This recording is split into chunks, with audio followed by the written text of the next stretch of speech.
Okay, this is part 3. We're looking at part 3. Is it an inverse? Prove it. Are the functions f of x and g of x inverses? How can you tell? Well, it's easy. From the last quiz we had, I like to always change that to y first. And then remember we switched to x and y. So I'll just switch to x and y here. And then you just solve for y. So we just add 5 to both sides. 5. So y is equal to, and we can do the commutative property and just kind of switch these. I'm going to say x plus 5. And this is where people were not using the right notation. Instead of saying y, we're going to say the inverse of f of x is x plus 5. And yeah, you can tell they are inverses of each other. So let's just check that real quick with this one. So I'm just going to say y is equal to x plus 5. We switch to x and y. And we know this is going to work. So do the additive inverse here. And you're going to have y is equal to x minus 5. And not y, we want to say the inverse of f of x is x minus 5. So you can clearly see that they're inverses of each other. Remember, if you graph these, you switch to x and y. And it's reflective about that line y equals x. And remember, to write your answer, how can we tell? By finding the inverse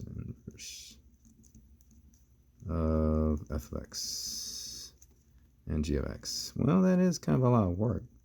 Is there another way to do that? Yes, and some people actually did figure out on level 4 on the practice form C. Well, let's go over that now. So, write a simplified expression for f of g of x and g of f of x. Okay, remember you can say f composed of g of x and g composed of f of x. Okay, so let's do that. Let's do f of g of x. Okay, we know f of x is what? F of x is x minus 5. So I'm going to say x minus 5. And then we know g of x is x plus 5. So I'm going to make that red, x plus 5. Remember, we're going to substitute that in for x. So it's going to be x plus 5 minus f5. And that gives me a 0 parent. And I'm just left with x. That's kind of strange. What does that mean if you're just left with x there? So we can say f of g of x is equal to x. That's kind of strange. Well, let's see what happens when we get this, g of f of x. So I'm going to do the same thing here. I'm going to say g of f of x. And we know f of x is f of x, yeah. Is x plus 5? Yeah, it's x plus 5. X plus 5. Or g of x. Oh, sorry. This g of x is x plus 5. Sorry, x plus 5 for g of x. And we know f of x is x minus 5. X minus 5. And we're going to substitute that in. X minus 5.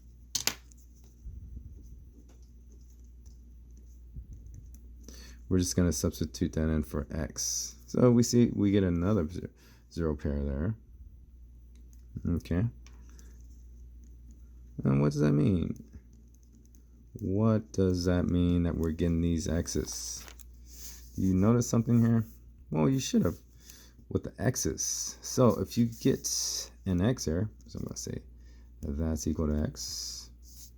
So when you compose them, if you get x, that means they're going to be inverses of each other. Or you can do it the long way like this. So in your answer, you can say, let's go down here, the results for both expressions is x. Okay. So I want you to try one a little bit harder.